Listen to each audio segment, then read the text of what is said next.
While attending high school, Jimmy Bridges fell in love with radio and journalism when he was a contestant on the Atlanta Journal School of the Air, held at the WSB studios in the Biltmore Hotel.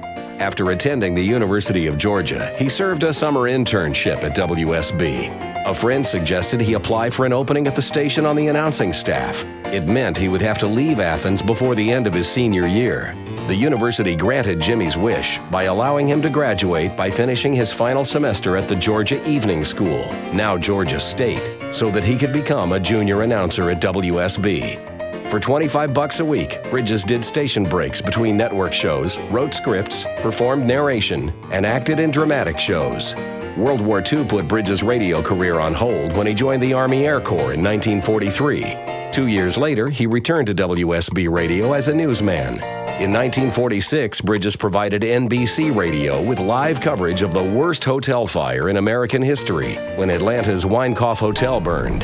That's when WSB television was still in its infancy, and like many radio-TV combo facilities around the country, quite a few of the station's radio staff members became part of this exciting new medium.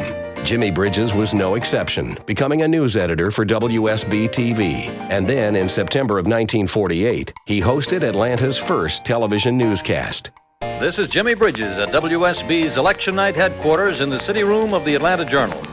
The polls have just closed, so let's do a rundown on the candidates with our WSB News team. In 1953, Jimmy Bridges moved back to radio as news director at WSB, and in 1958 moved into sales, where he remained for the next 20 years. As our nation turned 200, Jimmy Bridges appeared in the station's bicentennial parade. From 1978 to 1982, Jimmy Bridges was sales promotion and merchandising manager for WSB Radio.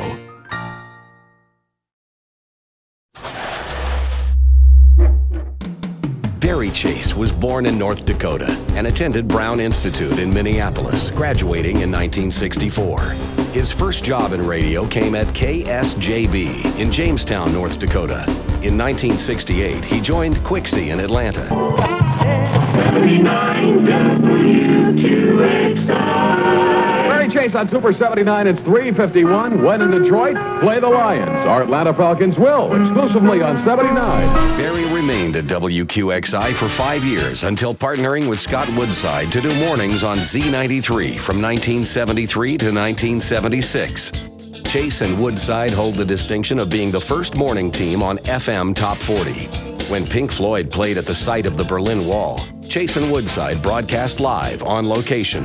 In 1977, they moved to WQXI to do afternoons until 1978. Good song by the Emotions. Tonight it's being brought to you by Lobotomy Incorporated. Now, do you sometimes think that maybe your head isn't screwed on right? Trouble sleeping? Are you emotionally depressed more than the average person? Well, there's relief in sight. Lobotomy Incorporated on Ponce de Leon wants to help you forget all of your problems. After the team was dissolved, Barry remained as afternoon drive jock at WQXI until 1979. A decade later, Chase and Woodside were reunited on another incarnation of Z93, where they stayed until 1992. That's when Barry hung up his headphones for good to launch his own voice-on-hold messaging service. During his career on Atlanta radio, Barry was involved with many charitable organizations, including the Campaign to Save the Fox Theater.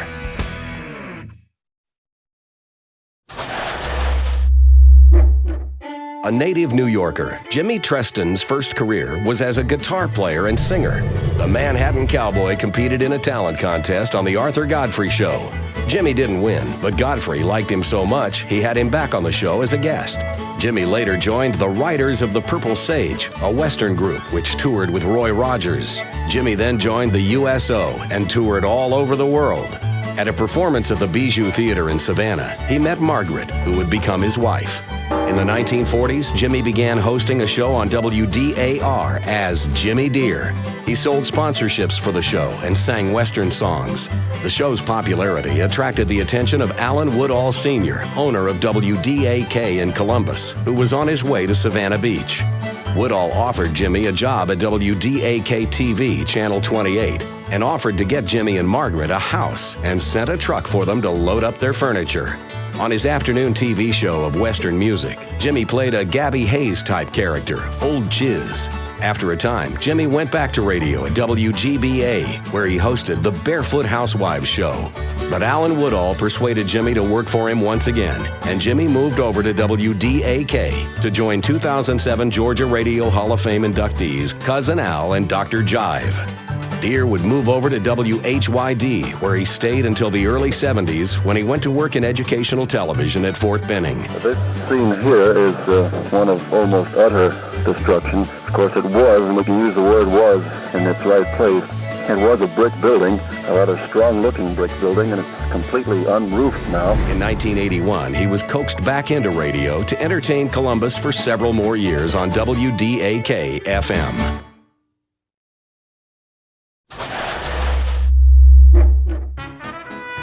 In World War II, George Fisher played trumpet in the Air Force Orchestra, often heard on Contact, a weekly NBC program.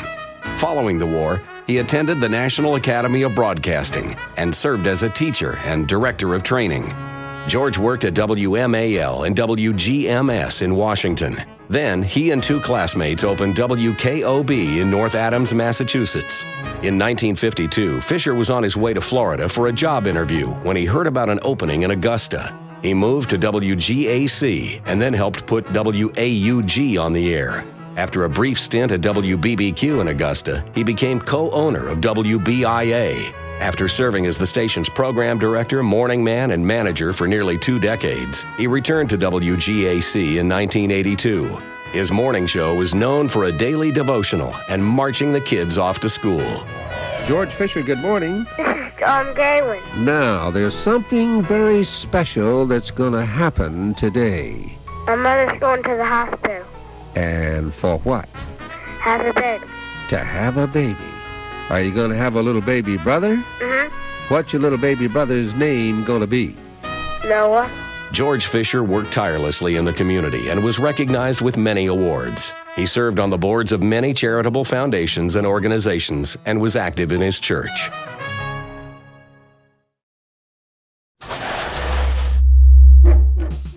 In Miami, Bill Powell attended a technical high school and chose radio as a field of study because his stepfather was a radio man in the Navy. He obtained his first-class radio telephone operator's license and worked at the school FM station as an engineer.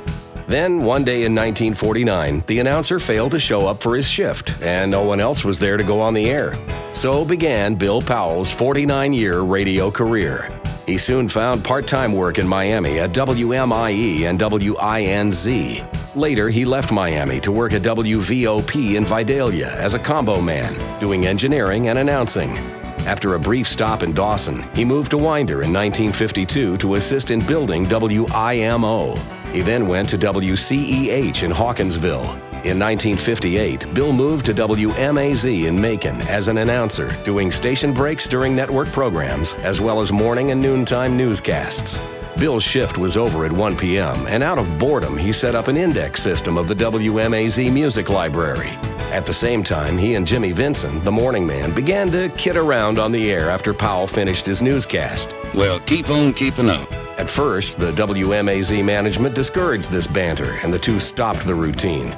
But a few months later, they began to do it again, and this time, management encouraged them to continue. Bill remained a fixture on WMAZ until 1982, when he was offered the opportunity to move over to WMAZ TV as a weatherman, a position he held until his retirement in 1998. WMAZ time is 9:30, and Oscar Leverett, I want to express my appreciation to you for taking the air while we were able to enjoy some time with our friends who came down, since this is the last day I'll be on the air for WMAZ Radio. And if you have half the gumption and a lot of fortitude, you just might join us on TV 13 to watch us on the weather. Bill Powell, WMAZ.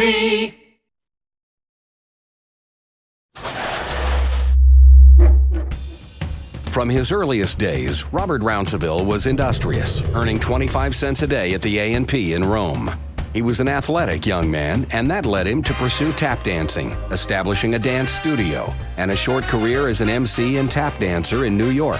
Having advertised dance classes on WRGA, he became intrigued with radio, and he and a partner put WGAA Cedartown on the air in 1941.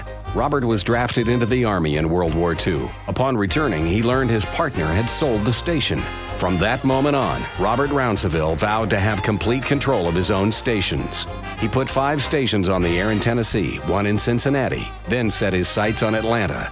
Robert was granted a construction permit for an unincorporated suburb of Atlanta called Buckhead.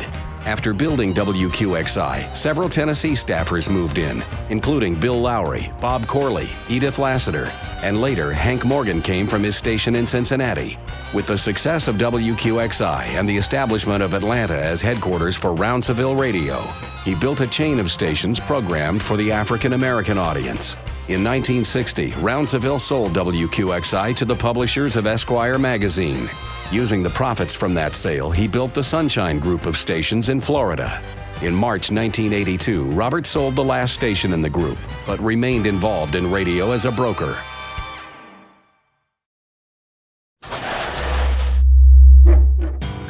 In 1938, Zenas Sears worked for an insurance firm in Atlanta, but having already been bitten by the radio bug, soon went to work at WATL and became known as the Good Morning Man. Sears joined the Army in December of 1942 and was assigned to Armed Forces Radio. He played records on the radio that had been loaned to him by African American soldiers and developed an understanding and appreciation for R&B music. In 1946, he returned to Atlanta and WATL. Aware of the city's sizable black population, Sears established the first hour-long program dedicated to boogie, blues, and jive called Diggin' the Discs. He acquired the nickname Big Daddy Sears after leaving the air in the middle of his shift on the night his wife gave birth to twins. In 1947, the station's owner came to Atlanta, heard what Zenas was playing, and fired him. Zenas took Diggin' the Discs to WGST, where he would use the studios late at night when the station was off the air to record Ray Charles, Chuck Willis, Piano Red, Gladys Knight, Fats Domino, Little Richard, and others. In 1954, Zenas Sears and Stan Raymond returned to WATL, transforming it into WAOK, targeting the African American audience. This is Zenas Sears, Program Director of radio station WAOK. Today we are in the office of Reverend Martin Luther King Jr. In 1958, Sears and Raymond bought the station. 12 years later, they sold it, but Zenas stayed on as Program Director until his retirement in 1982.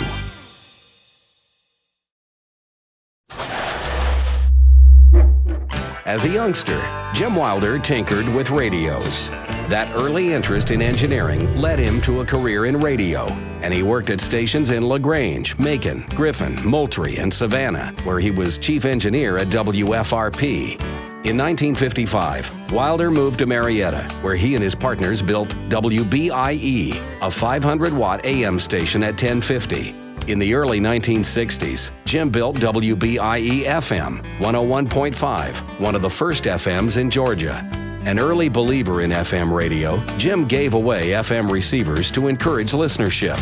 Contrary to the trend at the time, he did not simulcast his AM, instead making WBIE-FM the first country FM in the Atlanta market. Jim also hosted the morning show. It was not unusual to see the likes of Chet Atkins or Dolly Parton at the station, stopping by to say hello. Only daddy that'll walk the line. That's Waylon Jennings on WBIE. It's been here. At the time of his passing, Jim was one of the oldest active broadcasters in Georgia. And although he didn't live to see his predictions for the future of FM radio fully come true, he left a lasting impression on radio in Georgia and mentored many aspiring radio people. Southern Polytechnic State University named its communication building in Jim Wilder's honor.